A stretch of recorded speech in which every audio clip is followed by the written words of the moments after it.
En el siglo XVIII, el rey de Nápoles, algunas versiones atribuyen la historia a Carlos III, otras a Fernando IV. Alguno de ellos estaba desesperado, no sabemos realmente quién, porque el volcán Vesubio que dominaba el horizonte de la ciudad había entrado en erupción. La lava avanzaba y el miedo se extendía entre la población. Y el rey tomó una decisión que vista desde hoy parece sacada de una película de humor absurdo. Ordenó encadenar al volcán. Esto no es una metáfora, literalmente envió a sus soldados con cadenas de hierro bendecidas por un obispo y las colocaron alrededor de la base del Vesubio. El objetivo era atar al demonio que escupía fuego y obligarlo a detenerse. No funcionó, por supuesto, el volcán siguió erupcionando, pero la imagen del rey encadenando una montaña nos dice algo sobre la humanidad. A veces, cuando no entendemos un fenómeno, inventamos una solución que parece lógica desde nuestra perspectiva limitada. El grupo Muy Importante presentan Cosas Muy Importantes con Daniela y Federico intentando remar en un mar de locuras y tercermundismo crónico. Bienvenidos a Cosas Muy Importantes. Hoy hablando de cosas históricas muy absurdas. De momentos en los que la realidad superó la ficción, de decisiones que vistas hoy nos hacen preguntarnos en qué estaba pensando esta gente. Desde el hombre que se envió a sí mismo por correo hasta un olor que paralizó Londres. Una batalla de austríacos que perdieron contra sí mismos y mucho más. Y mucho más. En los controles, Luis Frías, como cada miércoles, nos acompaña hoy. Estamos, hoy que es 15 de julio ya, señores, vamos a acompañarlos hasta la 1. En la asistencia de producción de este espacio, Camila Napoletano y Mateo Capocci. En la producción, conducción, bueno, quienes estamos aquí acompañándolos, Daniel Ormazábal. Y Federico Capocci. Estamos en vivo en Instagram, @cosas muy importantes si se quieren conectar y compartir un rato con nosotros. Estamos para compartir algunas historias verídicas, insólitas, asombrosas y un poco absurdas, también a fin de, pues, distraernos y acompañarnos, y qué mejor que con historia, ¿no? Porque de paso uno aprende cosas que no sabían. Lo más importante que tiene la historia es que cuando tú no sabes qué hacer, te vas a la historia. Te vas a la historia y ves qué hizo una persona en este momento determinado. Sí, es increíble. Siempre funciona, se lo Cambias recomiendo. algunos datos, algunas fechas, algunos elementos y es lo mismo. Sí, es prácticamente como usar la IA para resolver un problema. Usted busca un libro de historia, ahí lo pueden resolver.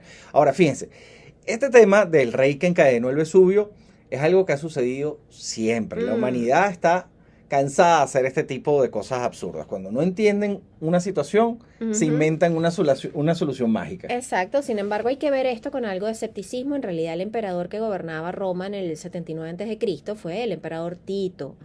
Y Tito es considerado como el precursor de las ayudas gubernamentales tras un desastre.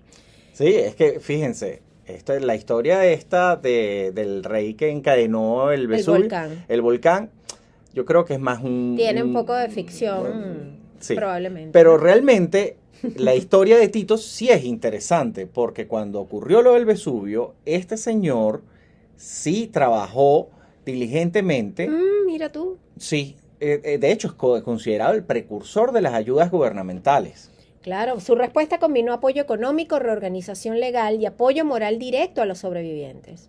Pero bueno, saltamos de Tito, que lo hizo bien, a alguien que no lo hizo bien. Vamos a hablar de un personaje nefasto, el inventor que envenenó el planeta dos veces, y además, cuando quiso inventar algo que lo ayudara a él, terminó muriendo por su propio invento. Exactamente, fíjate, este es uno de esos personajes históricos que les encanta a nuestro asistente de producción, Mateo. Cada vez que tenemos una cena, un almuerzo que está aburrido, él nos habla de este tipo. Nos habla de este tipo como una cosa insólita. ¿Cómo es posible que este personaje haya existido? Thomas Midgley Jr. Este señor era un genio de la química, fue un innovador brillante que en su momento fue celebrado como un héroe de la industria. Y hoy es recordado como el hombre que causó más daño a la atmósfera que cualquier otro organismo vivo en la historia de la Tierra. Fíjense, en 1921, trabajando para General Motors, Midgley descubrió que añadir tetraetilo de plomo a la gasolina eliminaba el molesto golpeteo de los motores. El problema, bueno, el plomo es un neurotóxico devastador, especialmente para niños. Migli lo sabía. De hecho, él mismo sufrió envenenamiento por plomo y tuvo que retirarse temporalmente de la investigación. Pero eso no le impidió promocionar su invento. En 1924, ante una multitud de periodistas, se untó las manos con el compuesto e inhaló sus vapores durante un minuto, declarando que podía hacerlo todos los días sin problema. ¿Qué pasó? Spoiler, bueno, poco después necesitó tratamiento médico, pero bueno, la necesidad de vender su invento lo llevó a eso. Exacto, pero Migli no se detuvo ahí. Nope. O sea, no solo nos envenenó por décadas, porque Sí. la gasolina con plomo causó muchísimo daño. Todavía en donde hay, Sí, sigue siendo. sí. De hecho, hay estudios Sí. que estiman que la gasolina con plomo bajó el coeficiente intelectual y causaba problemas de ira. Está estrechamente relacionada con delitos y situaciones Violentas. violentas en países que viven pobreza extrema. Sí, porque todavía usan Ujú. gasolina con plomo. Sí, es curioso, pero bueno. Fíjate, este señor no se paró ahí. En 1930 desarrolló el famoso gas freón. Esto como una especie de refrigerante seguro para neveras y aire acondicionado. En otra demostración pública, inhaló el gas y apagó una vela con el aliento, demostrando que no era inflamable ni tóxico. Décadas después descubriríamos que el freón estaba destruyendo la capa de ozono. El final de Migli fue tan trágico como irónico, señores. En 1940 contrajo polio y quedó parcialmente paralizado. Pero él era un inventor nato, un inventor del desastre. Para poder levantarse de la cama inventó un sistema de cuerdas y poleas. Pero no le fue bien porque en 1944 se enredó en su propio mecanismo y falleció estrangulado. Justicia poética. Una cosa terrible la historia de este señor. Pero eso tiene que ser justicia poética. O sea, pues este señor nos hizo daño a todos. Sí, realmente Migli no era un buen tipo. Pero bueno, vamos a escuchar Ya- un... ¿Ah? Yo creo que pues, si buscamos en los libros de historia, este señor inventó ponerle piña a la pizza. No, vale, no. Esos fueron unos canadienses, ¿sabías tú? No me extraña. Sí, fueron unos canadienses. Y ojo, aquí yo siempre con mis opiniones impopulares, a mí no me parece tan mal. Vayan a @cosas muy importantes en Instagram y si quieren línchenme por ahí o compártanme si están de acuerdo conmigo. Hay cosas peores, la mayonesa en la yaca me parece mucho peor que la piña en la pizza. Me van a perdonar. Lo siento mucho, pero no estoy de acuerdo contigo. La piña en la pizza es una desgracia. No lo es. Desgracia es la mayonesa en la yaca. Pero bueno, vamos a escuchar un tema. Los leemos en @cosas muy importantes en Instagram. Y en la próxima parte venimos con otra historia insólita y muy absurda. Somos cosas muy importantes. Ajá, Listo. listo. Estábamos grabando este intro. Mira, ¿ves? Aquí a Tatiana Bastidas le encanta la piña y la pizza. Vamos, Tatiana. Tatiana es de mi team. Voy a hacer así como ¿Verdad que hay cosas peores? Freaky Nicky en Obsession, mira. No, a mí me parece que hay cosas más terribles. Mira, en estos días estaba acompañando a alguien a comer y se había pedido un sushi en un restaurante de estos que tú no puedes decir si es un restaurante español, italiano, francés. Lo disfrazan como restaurante mediterráneo y es simplemente que te sirven de todo lo que hay. Eso se denomina cocina internacional. Cocina internacional y que tiene el típico menú de sopa seco y postre o sopa seco y jugo. El hecho es que esta persona que yo estaba acompañando decidió pedirse unos roles de sushi, cosa que a mí no me pareció una buena idea porque no es, no sé, yo no como sushi si no es en un sitio. Si no hay un sushi. tipo con los ojos rasgados atrás de la barra, no pidan Mejor no sushi. pidan sushi. Entonces, nada, el hecho es que le llegaron unos roles que supuestamente eran de unos camarones rebozados, con muchas cosas, aguacate, queso crema, en fin, un montón de cosas. No se veían bien, pero lo más curioso fue la salsa que le pusieron para acompañar los roles. Era salsa rosada. Era salsa rosada, roles con salsa rosada. Yo vi eso y dije, esto no está bien, prefiero una pizza con piña. Exacto, o sea, ellos básicamente lo que hicieron fue unos camarones rebozados con arroz. Metidos con arroz, con aguacate, con queso crema, con cebollín, con un montón de cosas y un fresquito de salsa rosada al lado. Es que la verdad que el sushi es una plataforma maravillosa para los maracuchos. Tú ¿Por porque qué? no has ido a Maracaibo, pero comen cuando tú comes en la calle y te pides un patacón, Ajá. o sea, o las empanadas operadas, o sea, hacen unos engendros Claro. Alimenticios o culinarios. Culinario, gastronómico. Gastronómicos que son monstruosos. Estamos hablando que yo llegué a ver una hamburguesa de patacón. Wow. Era plátano abajo, un montón de salsa gigantesca, la carne, queso por carajazo, lleno de papitas fritas y ¿Cómo otro... te comes eso? ¿Cómo te lo metes a la boca? O sea, a nivel práctico, Bueno, pero es que cuando tú ves a todos los que estaban reunidos... tú entiendes, tú dices, esta gente sabe. Son sí. unos profesionales. No, y aparte eran grandes. Claro, es una gente grande profesional. Mira, aquí alguien nos dice que su hijo le gusta la pizza hawaiana, pero le quita la piña. Pero que se pide una margarita. Ya va, tu hijo lo que hace Le gusta ver el mundo arder. Sí, o sea, lo que hace es que te cobren más plata. Claro, O sea, le tú tienes gusta que- ver el mundo arder. Exacto, tú le tienes que explicar, no, mi amor, pídete la margarita. Exacto. No, yo me la voy a pedir hawaiana, pero le voy a quitar la piña. Esto es ser confrontacional en la vida, pero bueno, está bien, está bien. Mira, estuvimos hablando en la primera parte de aquel emperador que mandó a encadenar al volcán Vesubio. Sí, con eso abrimos y después hablamos del hombre que trató de Matarnos. envenenar el planeta 2 veces y después se mató él mismo con su propio invento. Sí, bueno. Pero bueno, ahora vamos a contarles sobre la batalla más absurda de la historia. Escuchen esto porque es insólito, pero es verídico. Es tan insólito como verídico. Exacto. En 1788 el ejército austríaco, en realidad en aquel entonces era el ejército del Sacro Imperio Romano Germánico, bajo el mando del emperador José II, estaba inmerso en una guerra contra el Imperio Otomano. Unos 100.000 soldados, una fuerza multinacional compuesta por austríacos, húngaros, croatas, serbios, italianos de Lombardía, polacos, checos, eslovacos, un rumanos y gentío. franceses, acamparon cerca de la ciudad de Caránsebes. Caránsebes. Esto Ujú. es en la actual Rumanía. Ujú. La mayoría no hablaba alemán, que era la lengua del mando, Qué despelote, ¿eh? y esto sería el principio de una de las mayores catástrofes de la historia militar. Miren, el 21 de septiembre de 1788, una patrulla de húsares, la caballería ligera húngara, cruzó el río Timis para buscar al enemigo. No encontraron turcos, pero sí un grupo de vendedores rumanos que ofrecían barriles de schnapps, que era como una especie de aguardiente de frutas. Los soldados exhaustos y ansiosos compraron la mayor parte de esta bebida y pues comenzaron a beber y no se dieron cuenta que en ese momento pues estaban perdiendo los papeles. Sí, exactamente. Se armó la fiesta, ¿no? Entonces apareció un contingente de infantería. Estos se querían unir a la fiesta. Qué desorden. Los húsares, que ya estaban ebrios, Sí. se negaron a compartir.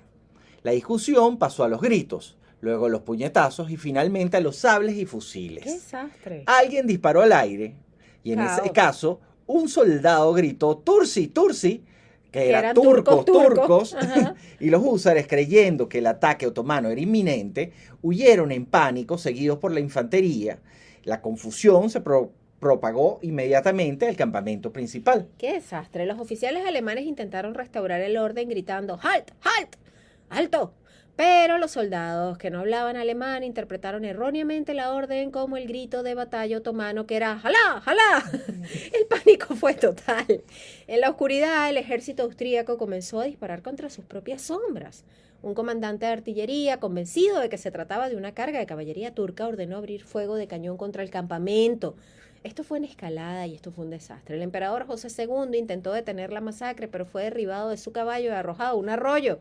La noche terminó con los austríacos matándose entre sí, todo por la bebida de fruta. Fíjense, 2 días después, cuando el ejército otomano llegó a Caránsebes, encontró cientos o miles de soldados austríacos muertos y heridos. Según algunas fuentes, estamos hablando de cerca de 10.000 bajas. Los turcos tomaron la ciudad sin disparar un solo tiro. El emperador José II, profundamente avergonzado, escribió a su hermano: no sé cómo continuar, querido hermano, ni a dónde ir, ni cómo hacerlo. No sé cómo relatar las violaciones espeluznantes que vi, la destrucción y el crimen desaforado. Qué desastre, señores. Mira, aquí se combinaron una serie de elementos. Una gente que estaba cansada, una gente que estaba bebida, una gente que no se sabía comunicar entre sí y armas. Exactamente. Hostilidad y armas. O sea, esto no podía terminar de otra manera. ¿Qué le hubiésemos incluido ahí Una pizza con piña. Pizza con piña. Ahí sí me uno a la batalla. Qué desastre, qué desastre. Bueno, tratando de aligerarnos la vida con algunas historias verídicas, asombrosas, absurdas. Hoy les traemos un poco de historia curiosa. Les recordamos que somos Cosas Muy Importantes. Somos un podcast que estamos desde hace más de un año aquí en Kiss. Esta es nuestra casa radial. Somos el primer radio podcast de Kiss. Nos consiguen en todas las plataformas como @Cosas Muy Importantes y estamos en vivo en Instagram también, @Cosas Muy Importantes. Vamos a escuchar música y si ustedes nos quieren compartir alguna historia curiosa o seguir en nuestro debate de la pizza con piña o decirnos qué más hacía falta en esta batalla absurda. O decirnos si les gusta el schnapps. También. También. ¿Si han tomado Snaps? Snaps. Snaps. Schnapps. Snaps. Ujú. Ok. Después, fuera del aire, me dices qué contiene. Ok. Bueno, ya venimos. Vamos a escuchar un tema y venimos con más de Cosas Muy Importantes Radio. ¿Cansado? ¿Sin energía? ¿Te cuesta concentrarte en el campo de batalla? Schnaps Imperial, la bebida energizante que derrotó a un ejército. ¡Un solo sorbo! Y vas a querer pelear contra todos, incluyendo a tu propia caballería. Con Schnaps Imperial, la batalla la ganas. Y si no, la gana el Schnaps. Pero alguien la gana. Y estamos de regreso con cosas muy importantes. Hoy hablando de cosas muy absurdas. Y muy verídicas. Sí, señor. Les recordamos que estamos en vivo por @Cosas Muy Importantes en Instagram.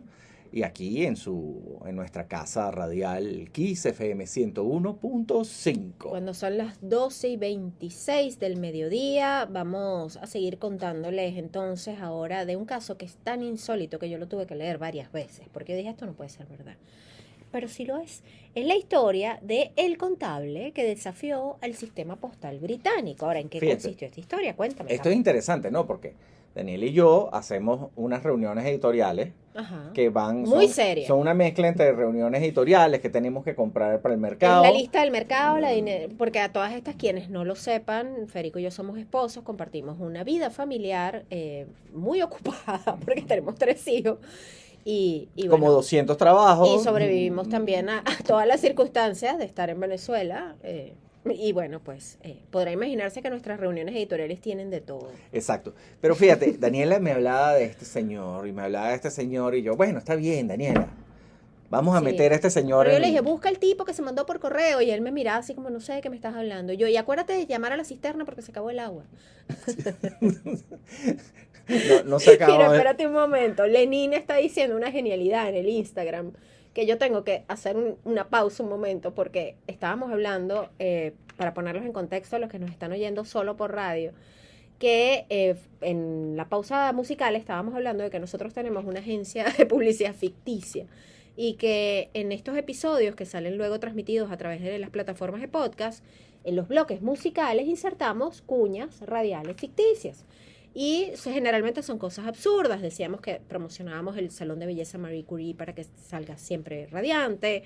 Cosas como Agencia de Viaje Amelia Earhart para que te pierdas en tu destino. Y cosas así, muy humor negro, que quizás, pues bueno, la gente no está muy de ánimo ahorita. Pero Lenin está diciendo, hola chicos, otro producto a publicitar, la pizza rellena de piña. No, perdón, la piña rellena de pizza, que sería la venganza de la pizza con piña.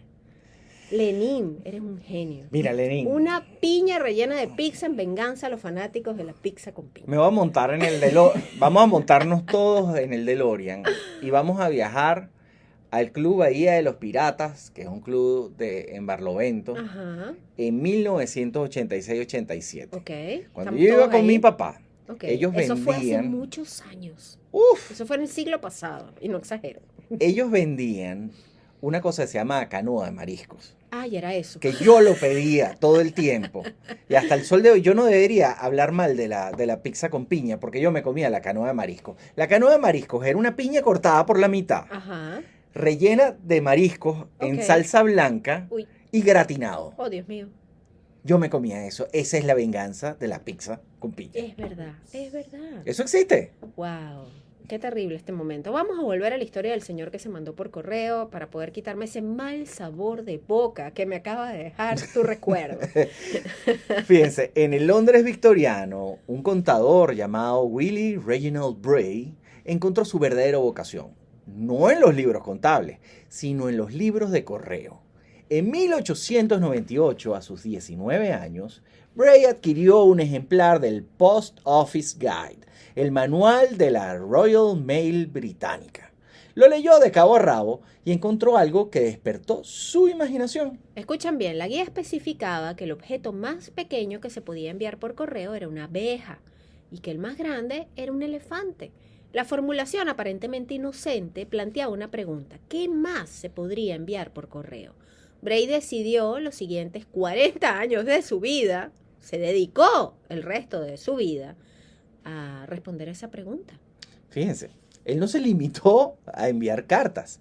Enviaba objetos sin envolver, escribiendo la dirección directamente sobre ellos.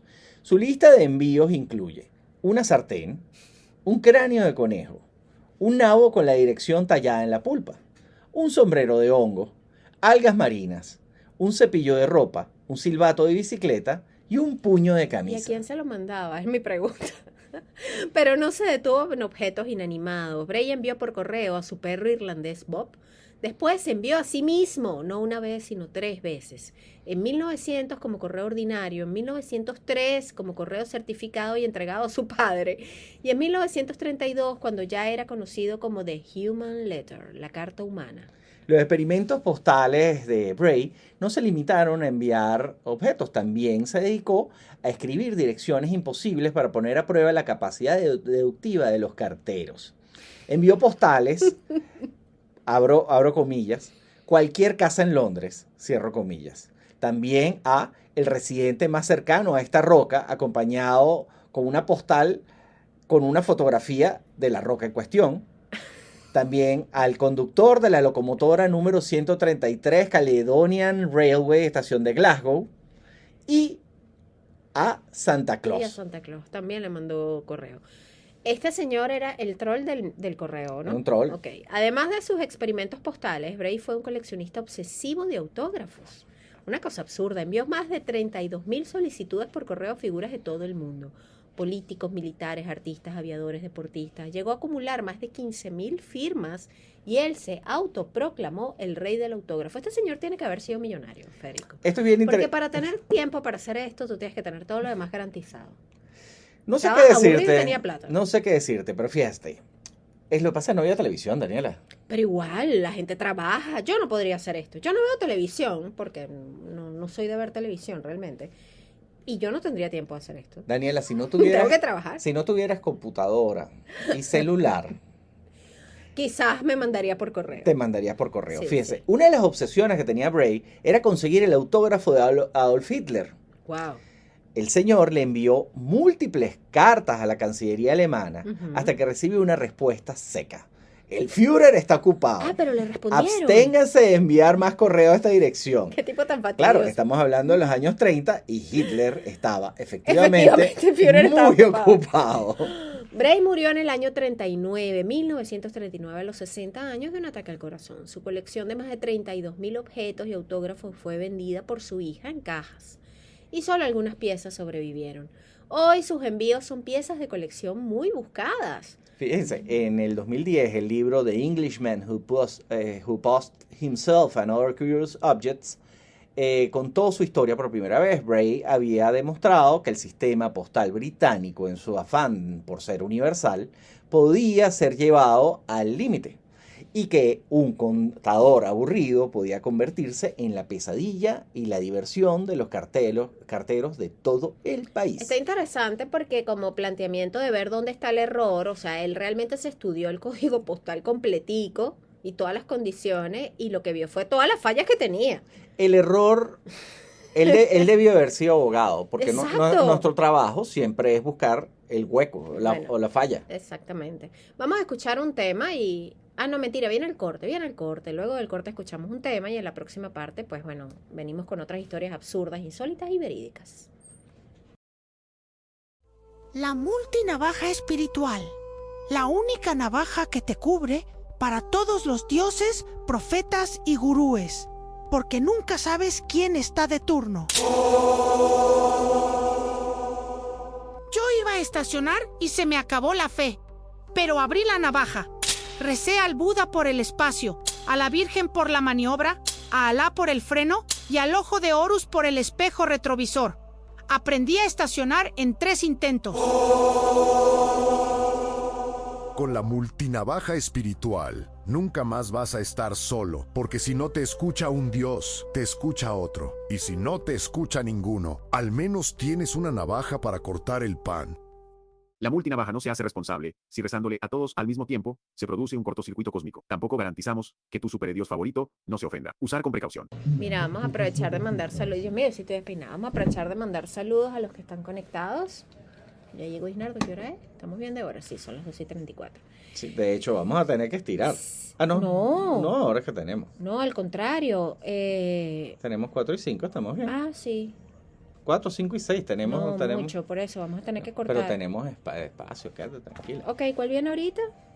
El verano en el Sí, que si el quieres nos Támesis- brincamos lo del Támesis. el de la cosecha de espagueti. Ujú. Ok, gracias a los que se están conectando.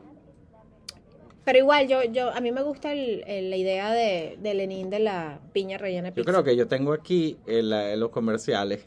No, pero no, juro que estamos grabando y todo. Sí.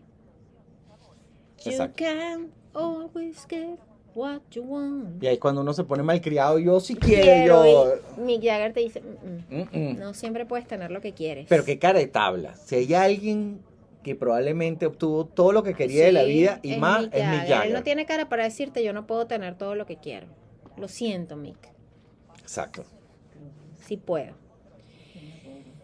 Es que no puedo conocer a Elvis Presley, es una de las pocas cosas que quise y no pude. Ajá, es verdad. Es Sí, verdad. no pero sabía. Precisamente hoy Sí, salió que supuestamente es una de las verdad. cosas que hubiera querido. Ah, Bueno, fíjate. viste, you can always get what you want, Mick. Ahora, curiosamente, los Beatles que lo conocieron la pasaron muy mal con Elvis. Sí. Es que Elvis estaba muy loquito.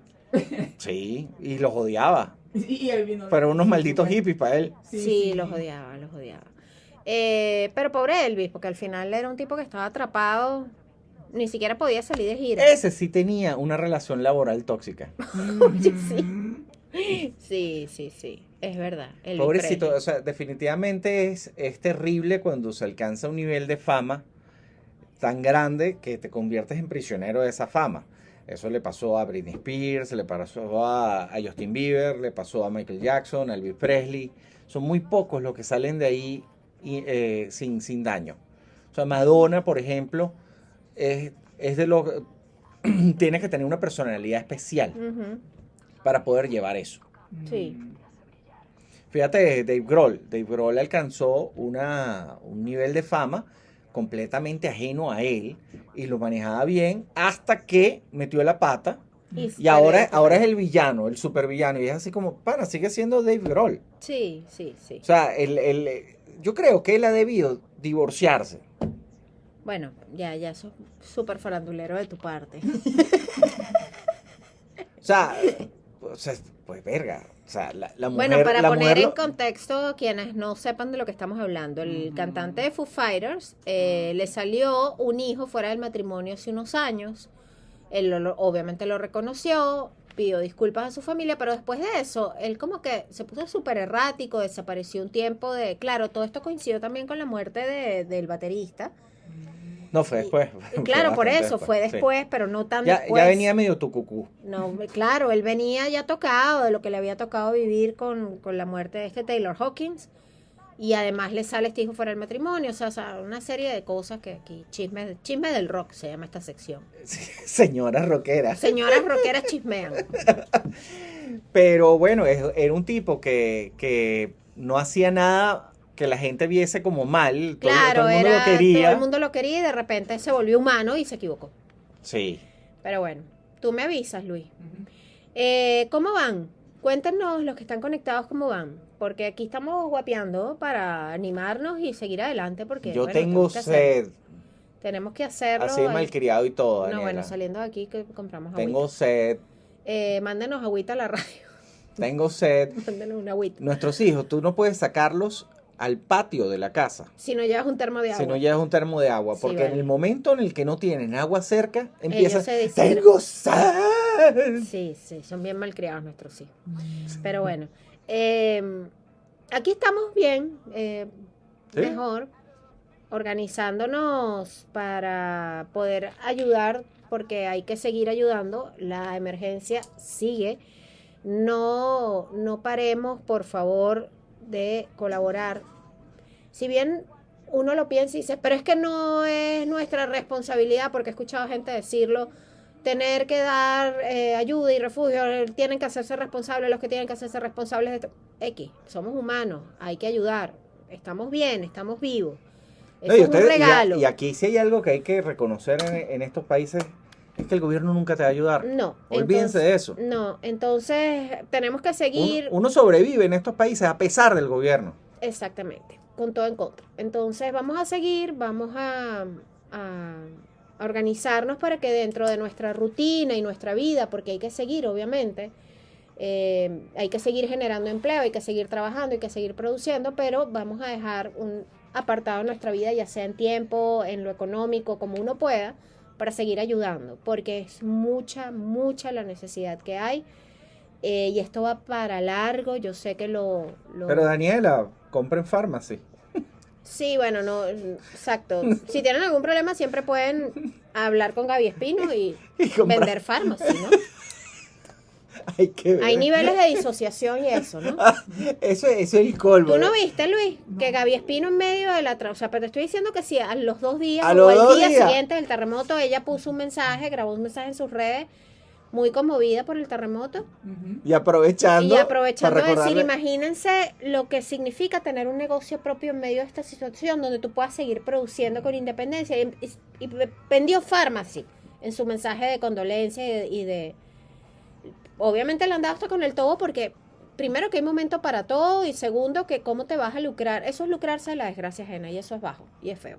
Por supuesto. Porque hay maneras de tú decir, mira, yo sigo activa trabajando porque al final yo no vivo en Venezuela, X, y hay maneras de separar y decir, mira, sí, yo estoy muy conmovida por la situación, pero y voy a dedicar este espacio, este video es nada más para decir que estoy... No necesitas vender farmacia en todos tus videos, digo yo, no sé. No, es que la manera correcta, desde mi punto de vista, era decir, estamos con Venezuela, esto no tiene nada que ver con Venezuela, es simplemente mi trabajo, y habla de lo que tiene que ver de Pharmacy y separa las dos cosas. Sí. Mira, Lenín nos está diciendo, gracias por sus esfuerzos en aligerar el ambiente. En lo personal no perdí nada en el terremoto, pero siento cada tragedia de la que me entero como si fuera propia. Exactamente. Es lo mismo, es así. Nos pasa Lenín. lo mismo, Lenín, y bueno, hay que seguir. Y también tomar espacios para descansar, recargar energías y poder seguir ayudando a los que no corrieron con tanta suerte como nosotros. Pero bueno, en fin, yo he aprovechado hacer limpieza de Instagram, porque Eso, me di cuenta que había un poco de gente que digo, ¿yo por qué tengo que seguir a esta gente? Si no, Ustedes saben no que coincido con estas personas. He aprovechado a limpiar mi Instagram. los brujólicos o la gente Esotérico, espiritual sí. habla de que uno tiene que sacar las cosas que están viejas y feas de la casa y que no Y sirven, rotas. ni rotas. Bueno, eso es un tema Eso- ya también de cordura, de orden y cordura. limpieza. Pero eso también lo tiene que hacer uno Con las aquí, redes. aquí. Por ejemplo, si alguno de los que está aquí Venimos. nos odia, no nos siga. Estamos de regreso en Cosas Muy Importantes Radio. Estamos en vivo por Instagram, y en Instagram tenemos un zaperoco armado. Estamos como la batalla austríaca que les contamos al principio del episodio. Ya se están peleando entre ellos. No, ellos no se están peleando, pero nosotros estamos súper incendiarios en Instagram. Menos mal que esto no sale al aire, pero bueno.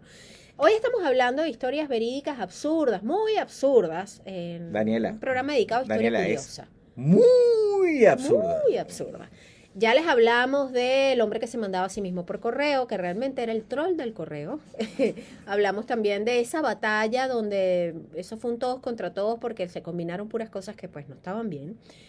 Hablamos también del hombre que encadenó el volcán. En fin, si usted no lo escuchó desde el principio, esto va a quedar colgado en nuestro Instagram y también en todas las plataformas de podcast. Esto es literalmente Checher histórico. Checher histórico. Ahora, sí, fíjense, señor. el 1 de abril de 1957, el programa de actualidad de la BBC Panorama emitió un reportaje de 3 minutos que pasaría a la historia como la mayor broma que una organización de noticias respetable ha perpetrado jamás.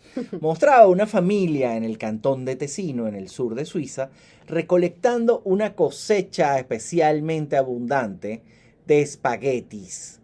Espaguetis, sí. de espaguetis, de sus árboles de pasta. Sí, árboles de pasta, así como la película Lluvia de hamburguesas. Exacto.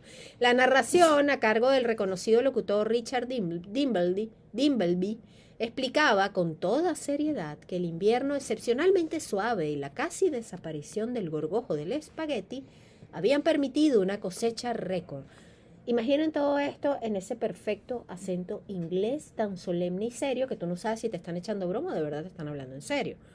Dimbleby, famoso por sus sobrios reportajes durante la Segunda Guerra Mundial, era una figura tan seria y respetada que podía haber vendido el puente de Brooklyn a su audiencia y la gente se lo hubiese creído. Los espectadores veían a campesinos suizos en trajes tradicionales, trepando por escalera, recogiendo espaguetis colgando de los árboles y colocándolos en cestas para luego extenderlos a secar al sol alpino.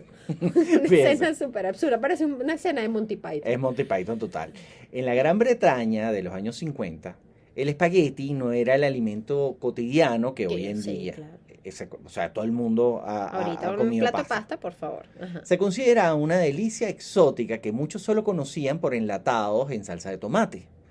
La mayoría de los británicos no tenían ni idea que la pasta se hacía con harina de trigo y agua. Más de 8 millones de personas vieron el reportaje y la credibilidad de Dimbleby y el prestigio de la BBC hicieron el resto. El propio director general de la BBC, Sir Ian Jacob, admitió que tuvo que consultar 3 enciclopedias para confirmar que el reportaje era un fraude. Qué Claro, lo hicieron propósito. tan Serio, bien. tan serio. Bueno, quienes han podido ver el documental de Filomena Conk, que es un documental, es un falso documental. Este es el papá de eso. Esto es el papá de Filomena Conk, que por cierto, vayan y véanlo. Si necesitan de pronto aligerarse la vida con un poco de risa inteligente, en el sentido de que ella hace un recorrido histórico muy a su manera, por favor vayan y búsquenlo, creo que está en Netflix. Ahora, al día siguiente de este reportaje de este señor, cientos de personas llamaron a la BBC para preguntar cómo cultivar sus propios árboles de espagueti. La respuesta de los operadores fue legendaria. Ponga una ramita de espagueti en una lata de salsa de tomate y tenga esperanza. O sea, esto seguía. Muchos espectadores se sintieron engañados y humillados, pero el reportaje se convirtió en uno de los momentos más icónicos de la historia de la televisión y de la BBC. Ahora, me preguntan por Instagram dónde veo ese documental. El de Filomena Conk está en Netflix. Después se lo comparto en las historias, le pongo ahí la portada para que lo identifiquen. Es humor inglés 100%. Pueden agarrar YouTube y escriben Filomena Conk y pueden ver algunos Y pueden pedacitos. ver algunos y ahí pedacitos deciden y ven si les gusta. Hay 2, ya van 2 y creo que van a Sí. ser un tercero. Porque no es para todo el mundo. No. Porque hay personas que no están acostumbrados al humor en el cual no tienes una risa enlatada o donde no hay un punchline. No, y que ya tiene momentos incómodos porque ella está entrevistando profesores y gente muy seria, inglesa, expertos en áreas de antropología, de historia. Y ella les hace unas preguntas absurdas y esta gente no sabe que ella está haciendo un falso documental y realmente es muy divertido de ver. La miran con odio. La miran así como que esta mujer ignorante que me pusieron a entrevistarme aquí de dónde salió. Bueno, Filomena Conk está en Netflix, vayan y véanlo. Ajá. Vamos ¿Qué a hacer? seguir. ¿Qué vamos a hacer? Vamos a seguir. Vamos a seguir, fíjense. Miren, señores, este hombre, el que les vamos a hablar a continuación, convirtió el apocalipsis en un negocio. Harold Egbert Camping. Este señor nació el 19 de julio de 1921 en Boulder, Colorado. Estudió ingeniería civil en la Universidad de California, en Berkeley, donde se graduó en 1942. Durante décadas fue un respetado locutor de radio cristiano, presidente de la Family Radio, una cadena que en su apogeo llegó a tener más de 150 mercados en Estados Unidos. Pero su nombre pasó a la historia por algo muy diferente: ser el profeta del fin del mundo que más veces se equivocó. Camping aplicaba la numerología a sus interpretaciones de la Biblia, una práctica que lo llevó a predecir el fin de los tiempos en 69 ocasiones diferentes. Sus seguidores, convencidos de que él tenía la clave para descifrar los misterios del apocalipsis, donaban millones de dólares a su organización. La pregunta que yo me hago es, ¿Cómo le sigues creyendo? no, ¿cómo te puede ayudar el dinero en el apocalipsis? Mm, O sea, esa es la que yo me hago. O sea, si se va a acabar todo. porque estás pidiendo plata. Exacto. Bueno, Bueno, fíjense, la primera gran predicción de Camping fue para septiembre de 1994. En su libro 1994, signo de interrogación, publicado en 1992, proclamó que el regreso de Cristo ocurriría en esa fecha, específicamente el 6 de septiembre. Cuando ese día llegó y el mundo siguió su curso, Camping no se desanimó, simplemente ajustó sus cálculos y movió la fecha para el 29 de septiembre, después al 2 de octubre. Pero qué cara de tabla este Camping. A pesar del fracaso, Family Radio siguió creciendo. Camping se había ganado la lealtad de sus seguidores y la organización continuó expandiéndose hasta convertirse en una de las cadenas de radio cristianas más influyentes de Estados Unidos. En 2005, Camping anunció su predicción más ambiciosa. El 21 de mayo de 2011 sería, ahora sí, el juicio final. Sus seguidores lanzaron una campaña de publicidad masiva que incluyó carteles en todo el mundo y una inversión estimada de más de $100 millones en donaciones. Fíjense, esta era la profecía de Camping para el 21 de mayo. Primero, Jesús regresaría a la tierra. Segundo, alrededor de 200 millones de personas, aproximadamente el 3% de la población mundial, serían llevados al cielo en el rapto. Comenzarían 5 meses de fuego, azufre y plagas sobre la tierra. Millones de personas morirían cada día. Y el 21 de octubre del 2011, el mundo sería destruido por completo. Él estaba tan seguro de su predicción que dijo, sabemos sin ninguna sombra de duda que va a suceder. Incluso se atrevió a anunciar la hora exacta que, según él, el rapto ocurriría a las 6 de la tarde, hora del Pacífico. Ahora, el 21 de mayo del 2011 llegó y pasó y nada ocurrió. Cuando se le preguntó si devolvería el dinero donado por sus seguidores, Camping respondió con una frase que resume su actitud ante la credulidad ajena. No estamos en el fin. ¿Por qué devolveríamos el dinero? Wow. Muchos seguidores renunciaron a sus empleos, vendieron sus casas y donaron todos sus ahorros a Family Radio. Un ex empleado de la organización recordó, había mucha gente que vendió sus casas, que renunció a todos sus ahorros y Harold pensaba que era gracioso. Entraba en mi oficina y decía, fulano me llamó, está arruinado, pero no voy a devolverle su dinero. Harold era un hombre malvado y muy retorcido. El 15 de diciembre del 2013, Camping murió a sus 92 años en Alameda, California, por complicaciones derivadas de una caída. Su legado, el hombre que predijo el fin del mundo más veces que cualquier otro en la historia. Y que tras cada fracaso encontró una manera de seguir adelante y seguir estafando gente. Y ganando mucha plata, wow, qué terrible. Lucrarse de la desgracia ajena, lo hablábamos en el corte. Pero bueno, ha llegado el momento de despedirnos. Gracias por acompañarnos en este programa de Cosas Muy Importantes, tratando de retomar las temáticas habituales de Cosas Muy Importantes, desde el punto de vista de brindarles un espacio para distraerse, para relajarse un poco, recargar energías, de alguna manera volver a ciertas rutinas, aunque no hay normalidad. La necesidad sigue ahí, la ayuda sigue necesitándose. Así que bueno, nos desconectamos para recargar, pero no nos desconectamos de la realidad. Así que bueno, a seguir colaborando, a seguir ayudando cada uno desde donde puede y como puede. Y bueno, mucha fuerza, señores. Vamos un pasito a la vez. Vamos a agradecer a Luis Frías en los controles, a Camila y a Mateo, Camila Napoletano y Mateo Capocci en la asistencia de producción, y en la producción y conducción de este espacio, Daniel Ormazábal y Federico Capocci. Síganos en @cosas muy importantes en todas las plataformas de podcast, también en nuestro Instagram, desde donde los acompañamos hoy en vivo. Gracias a todos los que se conectaron y participaron y comentaron aquí durante este programa. Recuerden que estamos todos los miércoles de 12 a 1 y que también tenemos las cositas muy importantes que se van a renovar ahora en 2 emisiones diarias, 9 de la mañana, 4 de la tarde. Y bueno, recuerden que la historia está ahí para que vayamos, la consultemos y digamos que, oh, wow, ya sabemos qué va a pasar. Y es gratis.